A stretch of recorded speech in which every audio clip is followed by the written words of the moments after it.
오늘 함께 나눌 말씀은 마태복음 16장 18절에서 19절 말씀입니다.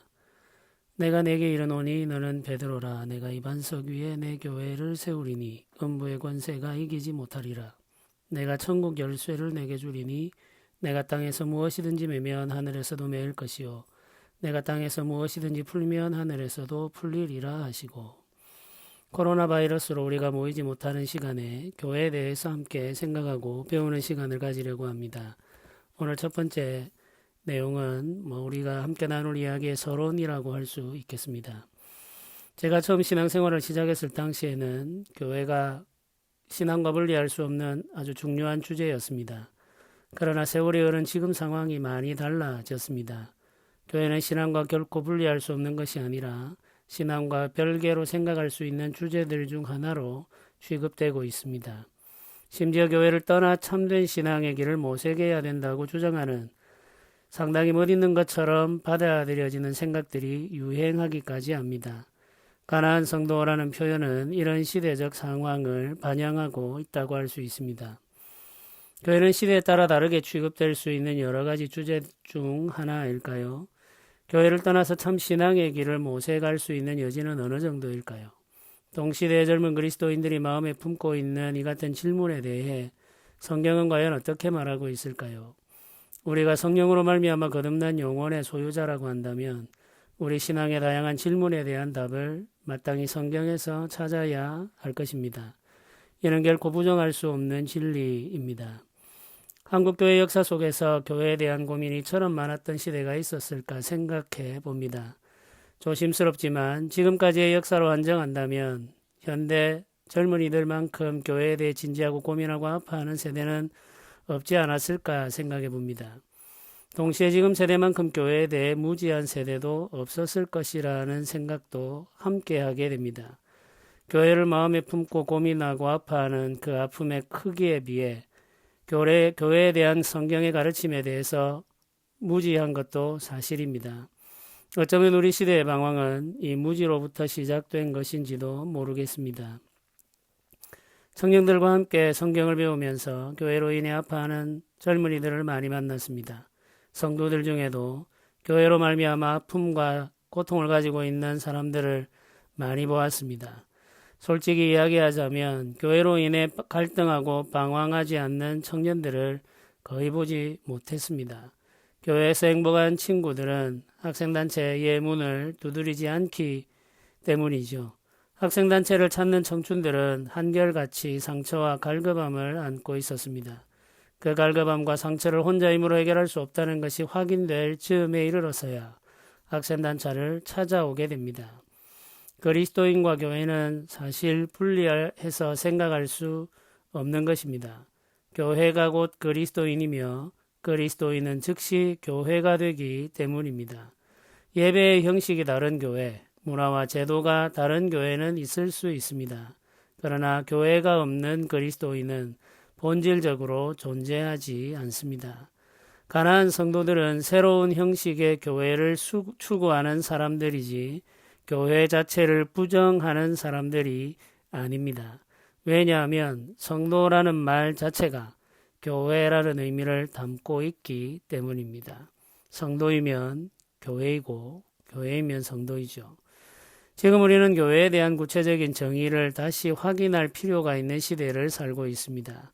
교회는 무엇이며 우리가 교회에 속한다는 것은 어떤 의미이며 교회에 간다는 것은 어떤 행위를 의미하는 것이며 교회를 섬긴다는 것은 구체적으로 무엇을 의미하는지, 교회는 어떻게 시작되었으며 무엇으로 유지되는지, 현대 사회에서 교회는 어떤 의미가 있으며 현대 문화와 교회는 어떤 방식으로 조화를 이룰 수 있는지, 우리가 할 수 있는 모든 질문을 펼쳐놓고 성경과 역사 속에서 답을 찾아가도록 해야 합니다.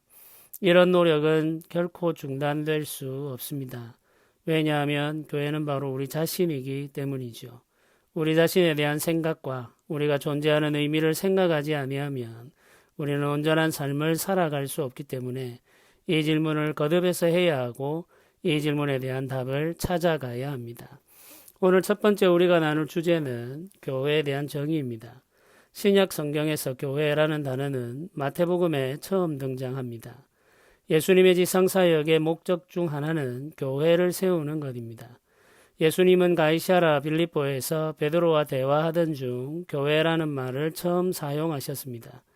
내가 내게 이르노니 너는 베드로라. 내가 이 반석 위에 내 교회를 세우리니 음부의 권세가 이기지 못하리라. 예수께서 내 교회를 세우리니 라고 말씀하실 때 사용하신 단어가 에클레시아입니다. 헬라어 에클레시아는 히브리어 카하를 번역한 말로서 모여있는 무리를 설명할 때 사용하는 단어입니다. 로마인들은 정치적 회합을 설명할 때 이 단어를 사용했습니다. 사도행전을 기록한 누가는 에베소에서 모인 민회를 설명할 때 이 단어를 사용했습니다. 이를 통해 볼 때 에클레시아는 로마 시민들의 모임을 의미하는 단어라는 사실을 알 수 있습니다. 이 단어는 주권자와 그 백성이 정치적 목적을 가지고 모인 모임을 의미합니다. 예수님이 교회를 에클레시아라는 말로 설명하신 것은 교회가 주권자이신 하나님 앞에 모여있는 백성들의 모임이기 때문입니다. 에클레시아는 주권자이신 하나님의 총회로서 출애굽기에 기록된 시내산 모임과 같은 성격을 가집니다.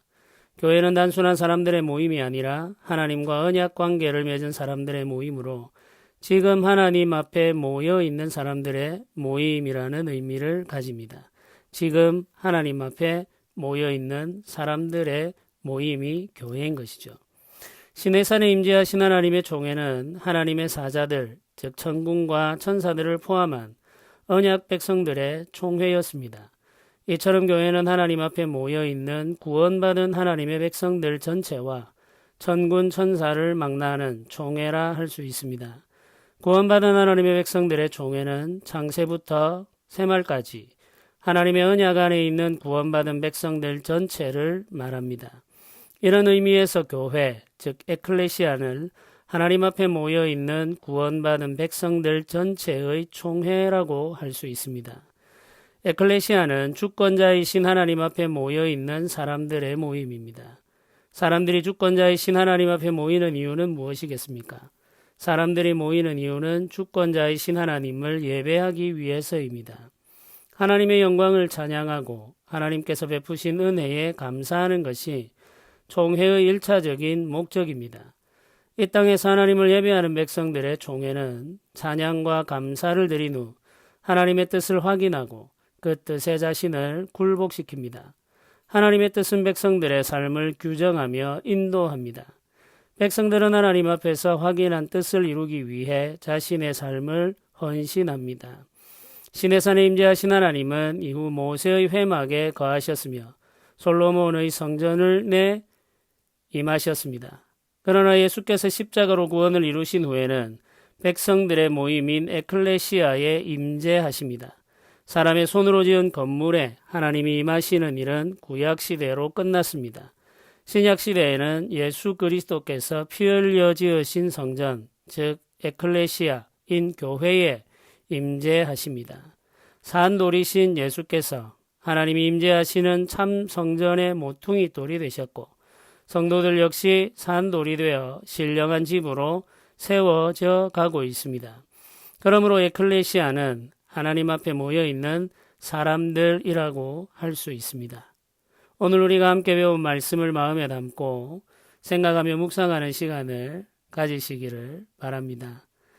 여러 가지 어려운 상황 속에서 주의 몸된 교회로 지어져 가고 있는 우리 자신을 살펴보고 또 주의 교회가 온전하게 되는 일에 우리가 함께 마음을 모으고 헌신하면서 이 땅 가운데 하나님의 교회가 하나님의 영광과 거룩함을 드러내는 온전한 교회가 되도록 기도하면서 이 어려운 시기를 함께 이겨나가는 성도님들이 되시기를 주님의 이름으로 축복하며 기도하겠습니다.